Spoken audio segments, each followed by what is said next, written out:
Assalamualaikum warahmatullahi wabarakatuh. Nama saya Nanda Nugrati Nuzul, kelas 11C dari SMK Farmasi Yamasi.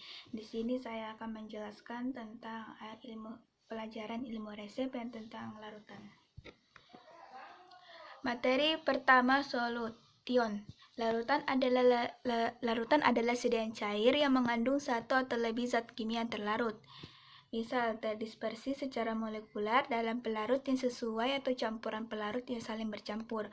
Di sini ada juga yang disebut zat pelarut, yang biasa disebut dengan solvent, dan zat yang terlarut biasa disebut dengan solut. Jadi, di sini selebihnya kalian bisa baca. Nah, yang kedua itu ada jenis-jenis larutan juga. Ada larutan encer, larutan jenuh, dan larutan lewat jenuh. Kalau larutan encer itu yang mengandung sejumlah kecil zat air yang terlarut.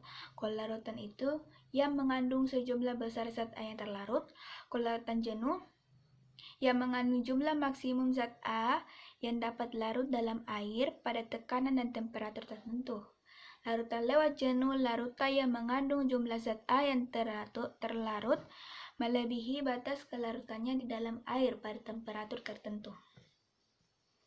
Faktor-faktor yang mempengaruhi kelarutan ada polaritas, ada solvensi, ada kelarutan, ada temperatur, ada salting out, salting in, dan pembentukan kompleks.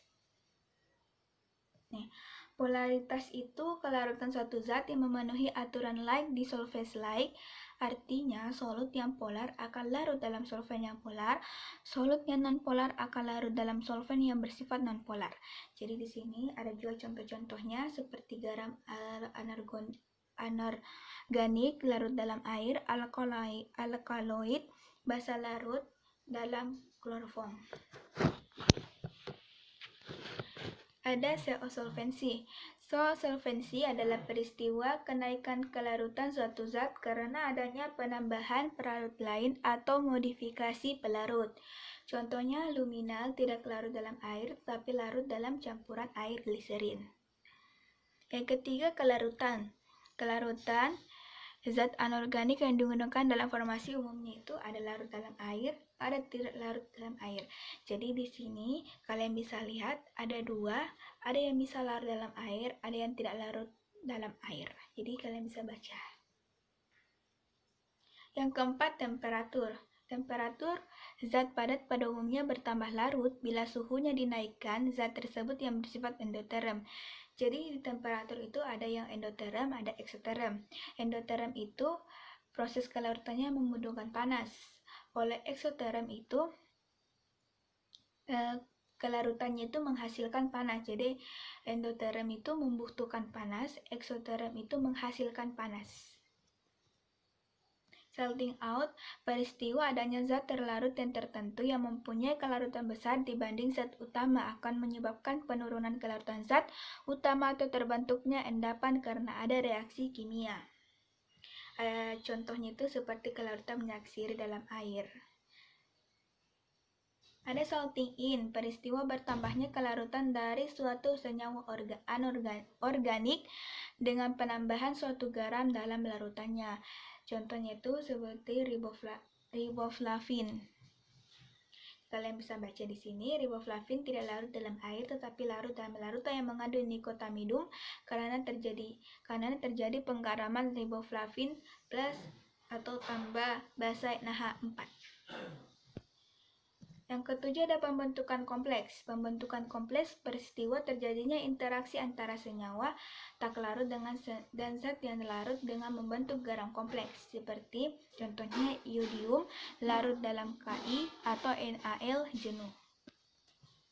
Ada kecepatan kelarutan zat dipengaruhi. Ada tiga. Ada ukuran partikel, ada suhu, ada pengadukan. Jadi ukuran partikel itu makin halus solut, makin kecil ukuran partikel. Makin luas solut yang kontak dengan solvent, solut makin cepat larut. Di suhunya pada umumnya kenaikan suhu akan menambah kelarutan solut. Jadi suhu ini menambah kelarutan solut. Yang terakhir ada pengadukan. Nah, keuntungan kerugian larutan juga ada. Keuntungannya itu seperti merupakan campuran homogen, dosis dapat mudah diubah-ubah, dapat diberikan dalam larutan encer kapsul, kerja awal obat lebih cepat, karena cepat diabsorpsi, ada mudah diberi pemanis, bau-bauan, dan warna. Untuk pemakaian luar, bentuk larutan mudah digunakan. Ada kerugiannya juga. Volume bentuk larutan lebih besar, ada obat yang tidak stabil dalam larutan, ada obat yang suka ditutupi rasa baunya dalam larutan. Nah, sediaan larutan itu ada dua, ada larutan oral, ada larutan topikal. Larutan oral itu seperti gutae, sirup, potiones, elisir, netralisasi, saturatio, potio, effervescent. Nah, yang pertama itu obat minum. Sedang cari yang dibuat untuk pemberian oral, mengandung satu atau lebih zat dengan atau tanpa bahan pengaroma, pemanis, atau pewarna yang larut dalam air atau berbentuk emulsi atau suspensi. Yang kedua ada elisir, sedia yang mengandung bahan obat dan bahan tambahan seperti pemanis, pengawet, pewangi, sehingga memiliki bau dan rasa yang sedap, dan sebagai pelarut digunakan campuran air etanol. Jadi etanol berfungsi untuk mempertinggi kelarutan obat. Jadi di elisir ini etanolnya itu berfungsi untuk mempertinggi kelarutan obat. Elisir dapat pula ditambahkan dengan gliserol, sorbitol, atau propylengglikol. Yang ketiga sirup. Nah, sirup ini ada sirup simplex yang mengandung 65% gula dalam larutan Nipagen 0,2%, 0,25% B/F. Ada sirup obat mengandung satu atau lebih zat obat dengan atau tanpa zat tambahan digunakan untuk pengobatan. Yang ketiga ada sirup pewangi, tidak mengandung obat tetapi mengandung zat pewangi atau penyedap lainnya. Penambah sirup ini bertujuan untuk menutupi rasa atau obat yang tidak enak.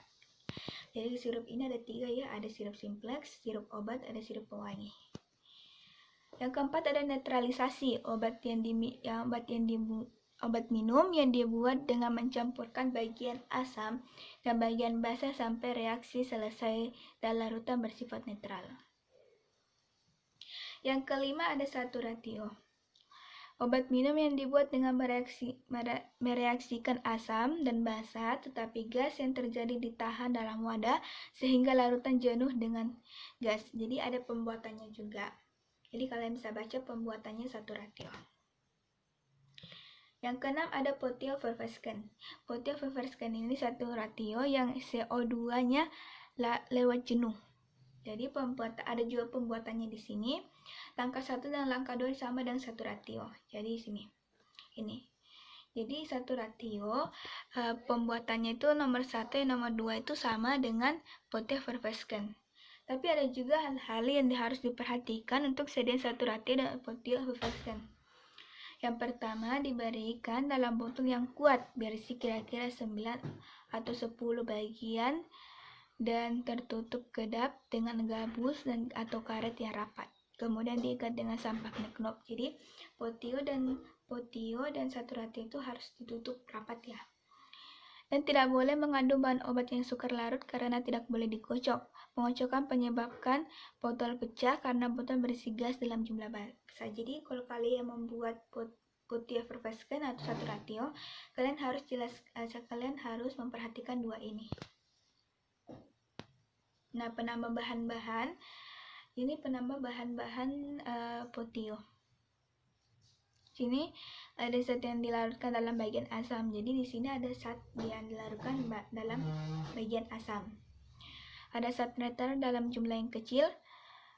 Ada zat mudah menguap. Ada ekstra dalam jumlah kecil dan alkaloid sirup. Zat-zat yang dilarutkan dalam bagian basah. Di sini ada garam dari asam yang sukar larut, misalnya natri benzoas atau natri salisilas. Ada bila saturasi mengandung asam tartrat, maka garam, kalium, dan amonium harus ditambahkan ke dalam bagian basahnya. Bila tidak, akan terbentuk endapan kalium atau amonium dari asam tartrat. Yang ketujuh ada gutae drop. Gutae ini tuh obat tetes. Obat tetes sediaan cair berupa larutan emulsi atau suspensi apabila tidak dinyatakan lain dimaksudkan untuk obat dalam. Digunakan dengan cara meneteskan menggunakan penetes yang menghasilkan tetesan yang setara dengan tetesan yang menghasilkan penetes baku yang disebut dalam Farmakope Indonesia. Jadi ada Pediadrop, obat tetes digunakan untuk anak-anak. Jadi Pediadrop itu salah satu contohnya ya. Nah, di sini kita akan membahas perhitungan DM larutan. Sebelumnya kita menghitung DM larutan, kita harus memperhatikan dulu sendok larutan dan volumenya. Di sini ada C, CTH dengan CP. Kalau C itu sendok makan dan volumenya itu 15 ml. Kalau CTH sendok teh volumenya 5 ml. Kalau CP sendok bubur volumenya 8 ml. Contohnya, di sini akan menjelaskan contohnya. Ada resep larutan KI 2% 100 ml. Jadi di sini kita akan membuat larutan KI. Jadi kita harus buat ini pertama yang kita lakukan ini resep, kita harus menghitung perhitungan bahannya, habis itu DM-nya, terus kita menghitung kelatannya. Jadi di sini saya ambil contoh umur 10 tahun. Nah, pertama perhitungan bahan. Perhitungan bahannya itu kalium iodida 2/100 dikali 100 sama dengan 2 gram. 100-nya ambil dari mana? Nah, 2/100 itu saya ambil dari larutan KI 2%. Jadi 2% itu sama dengan 2/100. Terus 100-nya lagi kita ambil dari mana? Dari sini, 100 ml. Nah, aquadesnya itu hingga 100 ml saja. Perhitungan DM-nya, 1 kali pakai itu kalium iodida 2 gram, sehari 6 gram. Jadi 1 kali pakai 10/20 dikali 2 sama dengan 1 gram. 20-nya ambil dari mana sih? Jadi saya ambil rumus Stilling, karena sini kan umur 10 tahun. Rumus Stilling itu N/20 dikali DM. Jadi seharinya itu 10/20 dikali 6. 6-nya ambil dari mana? Dari DM-nya sehari. Jadi sama dengan 3 gram. Nah, selanjutnya itu berdasarkan resep. Ada 1 kali pakai. Jadi berdasarkan resep ini ada rumusnya. Jadi volume sendok per volume obat dikali kandungan obat. Volume sendoknya tadi apa? Di sini kita bisa lihat ada volume sendoknya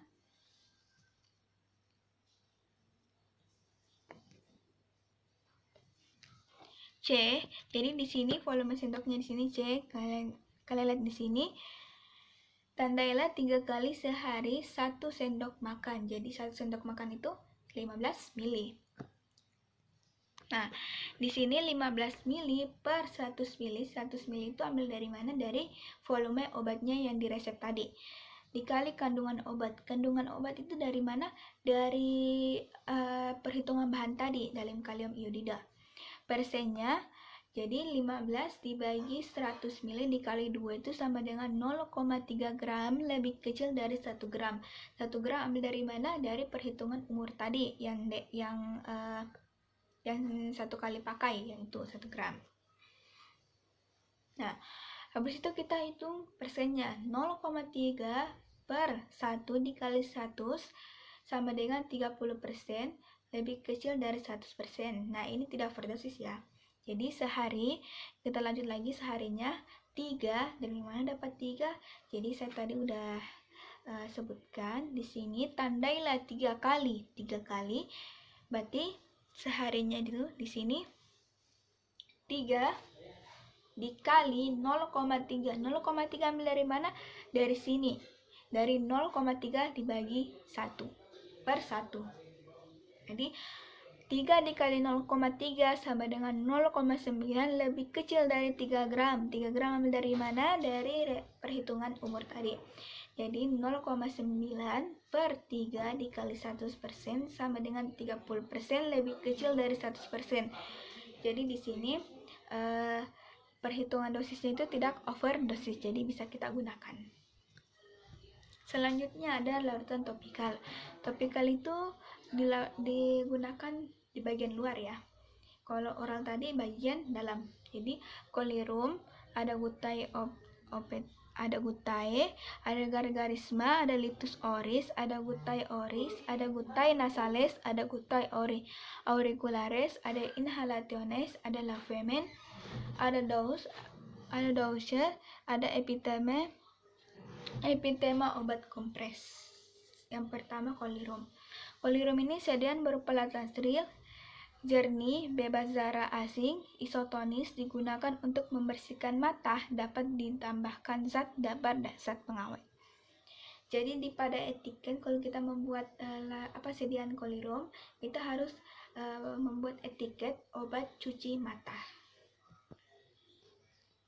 Jadi selebihnya yang catatan ini kalian bisa baca di sini. Yang kedua, gutae ophthalmis. Ini gutae ophthalmis itu sudah saya bilang dari tadi, gutae itu adalah obat tetes. Jadi gutae ophthalmis itu mata. Jadi obat tetes mata. Obat tetes mata larutan steril bebas partikel asing merupakan sedia yang dibuat dan dikemas sedemikian rupa hingga sesuai digunakan pada mata. Nah, sini juga ada gutae ophthalmis, ada nilai isotonisitas. Jadi idealnya sama dengan nilai isotonis larutan ACl 0,9 B/F, tetapi mata masih dapat tahan terhadap isotonis rendah yang setara dengan larutan NaCl 0,6% B/F dan tertinggi 2,0% B/F NaCl. Jadi sini juga nilai isotonisitasnya ada pendaparannya juga. Jadi pengawet yang dianjurkan itu kalau kita membuat sediaan ini, ada pengawet yang dianjurkan nipagin dan nipasol. Yang kedua fenilmerkurinitrat dan timerosol. Yang ketiga benzalkonium dan klorid. 4 klorbutanol fenyl etil alkohol. Ada juga pengentalnya. Contohnya seperti metilselulosa, hidroksipropil, selulosa, dan polivinil alkohol. Nah, cara pembuatan obat tetes mata kalian bisa baca di sini kalau kalian mau membuat. Karena saya tidak menjelaskan banyak di sini, karena banyak yang saya mau jelaskan di slide selanjutnya. Yang ketiga ada gargarisma. Gargarisma atau obat kumur mulut adalah sediaan berupa larutan umumnya dalam keadaan pekat yang harus diencerkan dahulu sebelum digunakan. Nah, ini obat kumur ya. Jadi obat kumur ini hanya untuk dikumur dan tidak ditelan. Jadi kalau kita membuat gargarisma ini, kita harus memberi penandaan kepada pasien bahwa ini hanya obat untuk dikumur dan tidak ditelan. Ada 4 litus oris. Litus oris ini oles bibir adalah sedencar yang agak kental dan pemakaiannya secara disapukan dalam mulut. Jadi ini oles bibir ini disapukan ke dalam mulut kayak gini. Kayak seperti kita menggunakan alat-alat kayak ya gitu. Ada gutae oris. Gutae oris ini ada tetes mulut. Adalah obat tetes yang digunakan untuk mulut dengan cara diencerkan lebih dahulu dengan air untuk dikumur-kumurkan, tidak untuk ditelan, contohnya albutil. Jadi ini juga gutae oris, tetes mulut ya. Tapi ini untuk dikumurkan tapi tidak untuk ditelan. Ada 6 gutae nasales. Kenapa sih gutae? Karena gutae ini adalah tetes. Jadi gutae nasales itu tetes hidung, adalah obat digunakan untuk hidung dengan cara meneteskan obat ke dalam rongga hidung. Jadi kita teteskan ke dalam rongga hidung. Ada gutae auriculares. Ini tetes telinga. Adalah obat tetes digunakan untuk telinga dengan cara meneteskan obat ke dalam rongga telinga. Jadi kecuali dinyatakan lain sebagai cairan pembau digunakan air, tetapi pelarut gliserin, propilenglikol, etanol, heksilenglikol, dan minyak lemak nabati. Dengan demikian tetes telinga diharapkan mempunyai kekentalan yang cukup sehingga mudah menempel. Contohnya mineral tetes telinga, vital tetes telinga. Jadi saya akan menggarisbawahi di sini harus diharapkan mempunyai kekentalan yang cukup. Yang ke-8 inhalationes. Sedia yang dimasukkan untuk disedot di hidung atau mulut atau disemprotkan ke dalam bentuk kabut disemprotkan dalam bentuk kabut ke dalam saluran pernapasan. Di sini inhalationis juga ini harus diberi penandaan kepada pasien juga kalau ini kocok. Sebelum digunakan digosok dulu. Yang ke-9 adalah femen, atau silisma atau enema. Cara pemakaiannya per rektal atau kolon. Tujuannya pemakaian kelisma adalah di sini ada tujuan 1 untuk membersihkan atau menghasilkan efek terapi setempat atau sistemik. Yang kedua untuk membersihkan atau penolong pada sembelit atau pembersih feses sebelum operasi dengan syarat tidak boleh mengandung zat lendir. Yang ketiga berfungsi juga sebagai carminativa, emolien, diagnostik, sedatif, antiemetik, dan lain-lain. Contohnya Microlax. Nah, lanjutannya, dalam hal ini mengurangi kerja obat yang bersifat merangsang terhadap usus dipakai basis berlendir, misalnya mucilago amili menurut FI edisi 3. Pada pemakaian per rektal berlaku dosis maksimal. Jadi di sini kalian bisa baca kalau kalian bisa membuat sediaan ini. Yang ke-10 ada dose. Dose ini adalah larutan dalam air yang dimasukkan ke dalam vagina dengan menggunakan satu alat. Jadi ini obat yang dimasukkan ke dalam vagina tapi tidak langsung dimasukkan ya. Ada alatnya, ada alat tertentunya. Jadi dapat digunakan untuk pengobatan maupun untuk membersihkan karenanya larutan ini mengandung bahan obat atau antiseptik. Untuk memudahkan penggunaan, kebanyakan dose ini dibuat dalam bentuk kering atau padat. Misalnya seperti serbuk, tablet yang halus, yang kalua hendak digunakan dilarutkan dalam sejumlah air tertentu dan dapat juga diberi larutan kental yang nantinya diencerkan seperlunya. Contohnya betadine vaginal dose dikemas beserta aplikatornya. Ke-11 ada epitema atau obat kompres. Cairan yang dipakai untuk mendatangkan rasa dingin pada tempat yang sakit dan panas karena radang atau berdasarkan sifat perbedaan tekanan osmose digunakan untuk mengeringkan luka nanah. Nah, di sini juga ada cara menghitung pengenceran etanol. Kita masuk di menghitung pengenceran etanol. Sini saya akan menjelaskan contoh seperti alkohol 70% sama dengan 50 ml, alkohol 96% sama dengan 3,46 ml. Gimana sih caranya dapat yang ini alkohol 96%? Sini kita mengencerkan etanol dengan cara ada ininya rumusnya. F1 dikali K1 sama dengan F2 dikali K2. Volume 1 itu awal, volume 2 itu akhir. Konsentrasi 1 itu awal, konsentrasi 2 itu akhir. Jadi F1 dikali 96 ambil dari mana? Dari alkohol 96%. Sama dengan 50.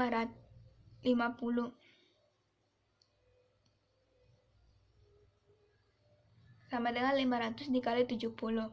Jadi F1 dikali 96 sama dengan 3500. Di sini F1 sama dengan 70 dari mana? Dari 70%.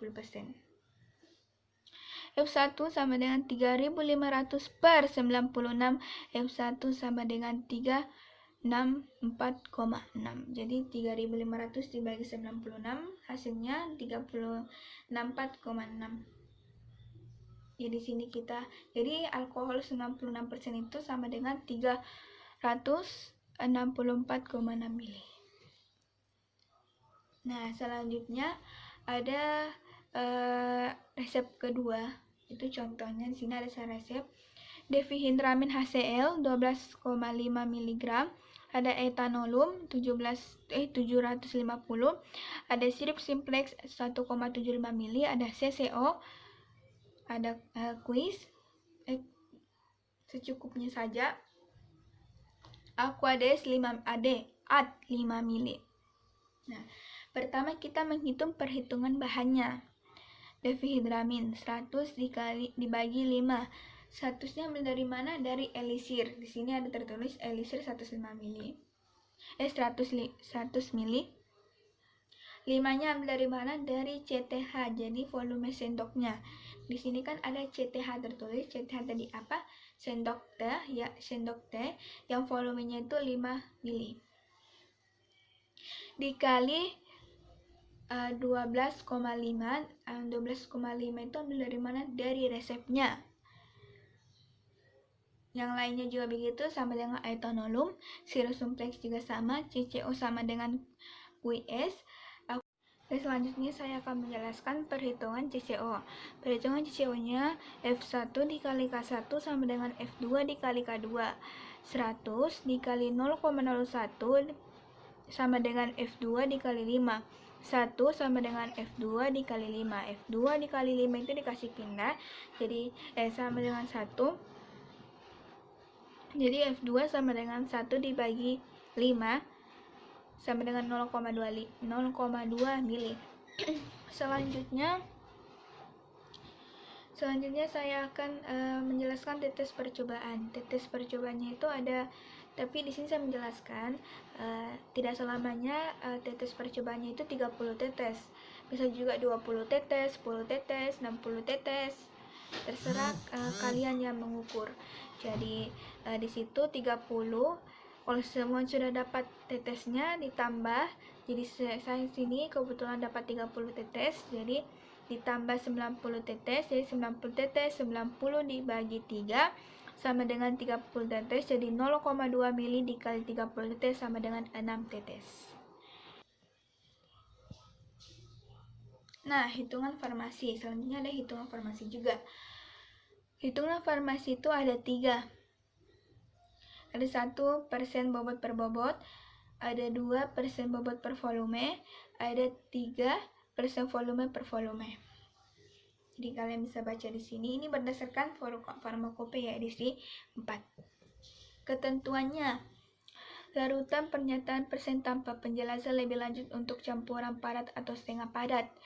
Yang dimaksud adalah B per B atau bobot per bobot. Untuk larutan dan suspensi suatu padat dalam cair yang dimasukkan adalah B bobot per volume, dan untuk larutan cair di dalam cairan yang dimasukkan F per F, dan untuk larutan gas dalam cairan dimaksud adalah B per F. Hitungan pengenceran bukan etanol. Di sini saya akan menjelaskan hitungan pengenceran yang bukan etanol. Yang tadi kan kita hitungan pengenceran etanol, sekarang ini yang bukan etanol. Jadi di sini ada hendak dibuat 300 gram, jadi kalian bisa baca di sini soalnya. Saya langsung menjelaskan jawabannya. Jadi X gram 50% sama dengan 300 gram 10%. Zat aktifnya 50/100, jadi 50/100 ambil dari 50%. Dikali X sama dengan 0,5X. 10/100 dikali 300 sama dengan 30 gram. 0,5X dikasih pindah sama dengan 30. X 30 dibagi 0,5 sama dengan 60 gram. Nah, selanjutnya hitung berapa zat penambahan diperlukan pada pembuatan 400 gram campuran dengan kadar 200%.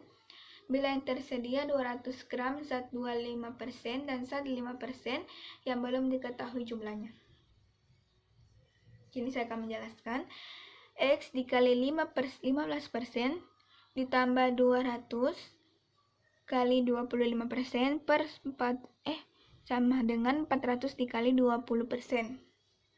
Zat aktifnya 15/100 X ditambah 25/100 dikali 250 sama dengan 20/100 dikali 500. Jadi 0,15 ditambah 50 sama dengan 80.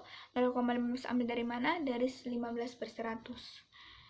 50 ambil dari mana? 25/100 dikali 25. 250. Jadi 0,15 ditambah 50, jadi di situ 50 kita pindahkan menjadi kurang. Ke situ positif, jadi kalau dikasih pindah jadi negatif. Jadi 80 dikurang 50. Itu sama dengan 30 dibagi 0,15 sama dengan 200 gram. Yang kedua, hitung berapa larutan NaCl 40% harus ditambahkan pada 10 gram larutan NaCl 10% supaya diperoleh 100 gram larutan NaCl 20%. Jadi jawabannya di situ. Saya akan menjelaskan. 10 gram dikali 100% ditambah X gram dikali 40% sama dengan 100 gram dikali 20%. Jadi 10 per 100. 10 per 100 ambil dari mana? Dari 10% dikali 10 ditambah 40 per 100 dikali X 20 per 100 dikali 150. 10 per 100 sama dengan 1 ditambah 0,4X sama dengan 20. 0,4X sama dengan 20 kurang 1. X sama dengan 19 dibagi per 0,4 sama dengan 47,5. Jadi larutan NaCl 40% yang diambil 47,5 gram. Zat penambah 100 dikurang 10 tambah 47,5 sama dengan 42,5 gram. Selanjutnya yang ketiga, hitunglah berapa gram larutan glukosa 15% dan glukosa 25% harus ditambahkan 200 gram larutan glukosa 20% supaya diperoleh 600 gram larutan glukosa 18%. Jawab. Sini ada glukosa 15% sama dengan X. Jadi kita cari glukosanya ya. Glukosa 25%, 600 dikurang 200 sama dengan 400. Jadi di sini X dikali 15% ditambah 25% dikali 400. X tambah 200 dikali 20% sama dengan 600 dikali 18%. Jadi hasilnya semua ini 0,15 ditambah 100 ditambah 0,25 ditambah 40 sama dengan 108. Jadi 0,15 dikurang 0,25 sama dengan 108 dikurang 100 tambah 40 sama dengan negatif 32. Negatif 32 per negatif 0,1 sama dengan 0,32 sama dengan 320. Itu ada jumlah glukosanya, jadi jumlah glukosanya 15% itu sama dengan 320 gram.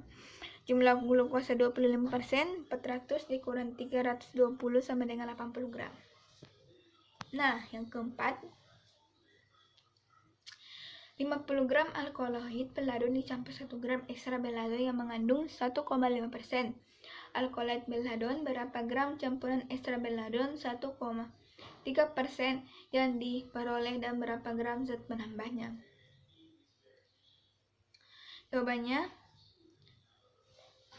50 dikali 100% ditambah 1000 dikali 1,1000 ambil dari mana? Dari 1 gram ya. Dikali 1,5% sama dengan X dikali 1,3%. Jadi hasilnya semua itu 50 ditambah 15 sama dengan 0,013 sama dengan 65 dibagi 0,013 sama dengan 5000. 5000 itu sama dengan 50 mg. Campuran yang diperoleh 5000 sama dengan 50 gram.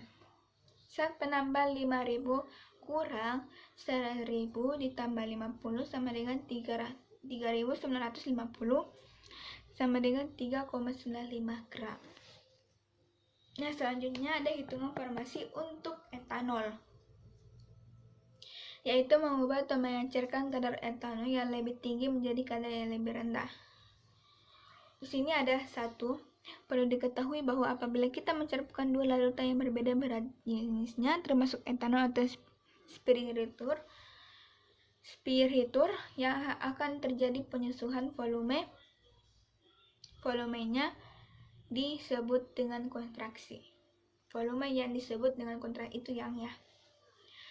Spiritur atau etanol adalah campuran alkohol absolut dengan air, umumnya dinyatakan dalam persen bobot per bobot atau volume per volume. Sehingga, saya sini akan menjelaskan, 100 gram etanol 0% bobot per bobot artinya larutan mengandung. Jadi sini alkoholnya 0 per 100 dikali 100. 0 per 100 itu ambil dari mana? Dari 0%. Sama dengan 0 gram.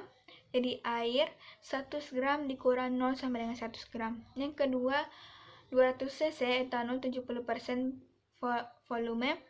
Per volume artinya larutan mengandung. Ini alkohol absolutnya 70% dikali 200 cc sama dengan 140 cc.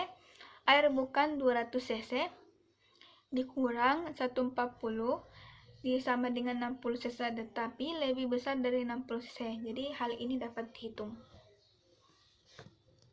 Yang ketiga, 20 cc etanol 70% bobot per bobot.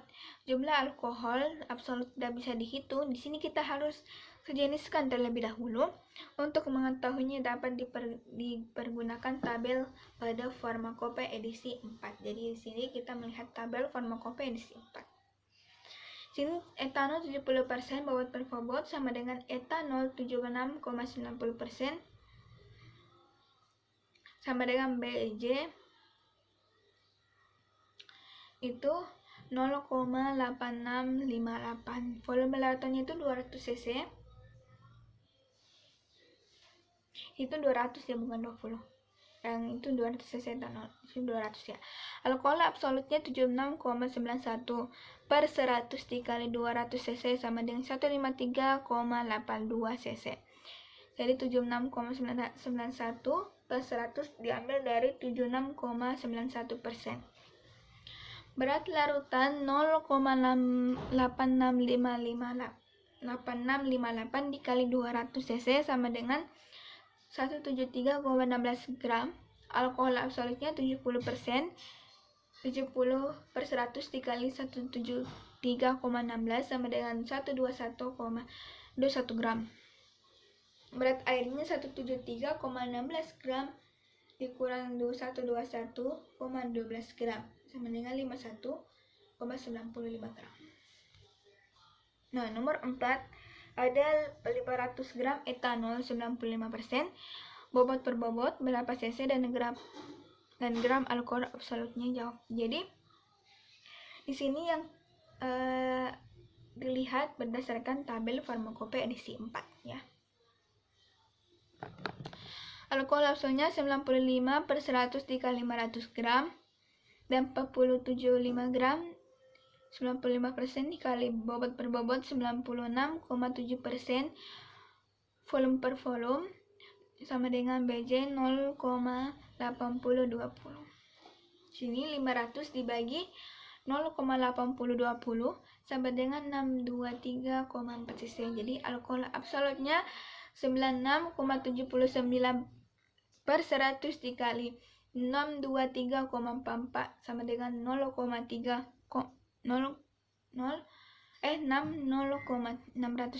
per 42 cc. Yang kelima ada 1 liter etanol 77,79%. Volume per volume berapa cc dan gram alkohol absolutnya? Jawab. Alkohol absolutnya 77,79 per 100 dikali 1000 cc sama dengan 777,9 cc. Jadi di sini 77,79%,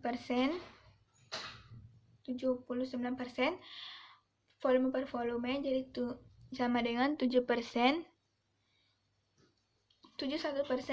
bobot per bobot sama dengan 0,8634. Jadi berat larutannya itu 0 dikali 0,8634 dikali 1000. 1000 ambil dari 1 liter. Sama dengan 863,4 gram. Alkohol absolutnya 71 per 100 dikali 863,44 gram sama dengan 6130,4 gram. 6. 500 gram etanol 73,3%. Volume per volume berapa gram dan sisi alkohol absolutnya? Jawab. 73,3% F per F sama dengan 66% per bobot per bobot sama dengan 0,8753. Jadi saya jelaskan lagi. Ini yang 73,3% diambil dari mana? Dari tabel farmakope edisi 4. Alkohol absolutnya itu 66 per 100 dikali 500 sama dengan 330 gram. Volume larutnya itu 500 dibagi 0,8753 sama dengan 571,23 cc.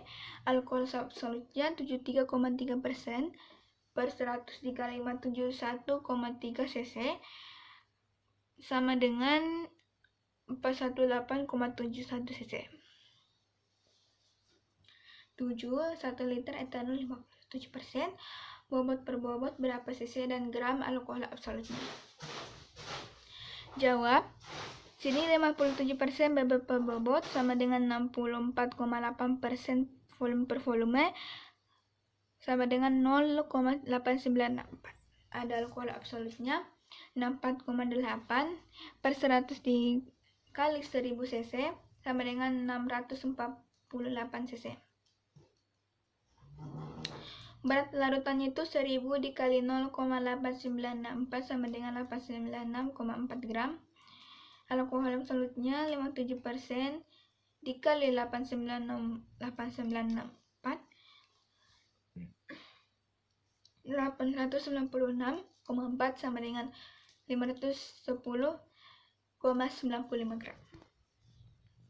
8 800 cc etanol BJ 0,8364. Jadi BJ-nya itu 0,8364 sama dengan 87,8% volume per volume sama dengan 82% bobot per bobot. Saya jelaskan lagi, saya dapat ini dari tabel farmakope edisi 4. Alkohol absolutnya 87,8 per 1000 dikali 800 cc sama dengan 702,4 cc. Berat larutannya 800 dikali 0,8364 sama dengan 669,12 gram. Alkohol absolutnya 87 per 100 dikali 669,12 gram sama dengan 548,60 gram. Di sini kegunaan menghitung alkohol absolut adalah untuk mencari kadarnya. Nah, contoh soal lagi di sini. Kalau kita baca soalnya dulu. Berapa persen bobot per bobot etanol yang diperoleh kalau kita mencampurkan 100 gram etanol 70% volume per volume dengan air 200 cc. Penyelesaiannya, jadi 100 gram etanol 70% volume per volume sama dengan 62,44% bobot per bobot. Itu alkohol absolutnya ya. Jadi 62,44 per 100 dikali 100 sama dengan 6244 gram. Kadar campurannya 62,44 per 100 dikali 200 ditambah 200 dikali 100% sama dengan 20,81% bobot per bobot. Atau rumusnya, kita bisa pegang rumusnya, B1 dikali K1 ditambah B2 dikali K2 sama dengan B3 dikali K3. Jadi 100 dikali 62,44 ditambah 200 dikali 0 sama dengan 300 dikali K3. K3 sama dengan 62,44 per 100 dikali 100% sama dengan 20,81%. Nah, di sini apabila tabel yang dimaksud tidak ada dalam daftar maka harus dilakukan interpolasi. Jadi misalnya kalau ada satu soal yang tidak ada di dalam tabel farmakope 4, kita bisa cari dengan cara interpolasi. Misalkan yang hendak diketahui persen bobot per bobot dan BJ etanol 90,5% volume per volume. Jadi di dalam farmakope itu tidak ada 90,5%, maka kita harus mencari. Jadi di sini kita ambil yang terdekatnya dulu, seperti 90. 0,827 8569 itu 90%. Kalau 0,8237 8699 itu sama dengan 91%. Jadi di sini kan kita akan mencari 90,5%. Jadi di sini itu ada selisihnya 0,5 itu selisihnya 1, 0,0066 itu selisihnya 0,3. Jadi ini tuh selisihnya antara 90 sama 91. Perbandingannya 0,5 per 1 sama dengan 1 per 2. Jadi persen bobot per bobot 85,69 ditambah 1 per 2 dikali 1 per 3. 1 per 3 ambil dari mana? Diambil dari itu. Yang itu. Jadi 1 per 2 dikali 1 per 3. 1 per 3 diambil 0,3 sama dengan 1. 86,69 tambah 0,65 sama dengan 86,3. BJ-nya 0,827 ditambah 71 ditambah 1 per 2 dikali 0,0066. 0,066 diambil dari bobot per bobotnya 90,5. Di sama dengan, jadi 8271 ditambah 0,033 sama dengan 0,8304. Jadi etanol 90%, 90,5% volume per volume. Ada sama dengan etanol 86,3% bobot per bobot. BJ-nya itu sama dengan 0,8304. Sekian dari saya, itulah tadi penjelasan tentang larutan dan perhitungan-perhitungan. Mohon maaf bila ada yang salah penjelasan ataupun salah ucap. Jadi saya juga mempunyai kekurangan. Jadi mohon maaf bila ada banyak kesalahan. Sekian dari saya dari Nadia Nur Pratiwi. Assalamualaikum warahmatullahi wabarakatuh. Mohon maaf bila ada yang banyak kekurangannya.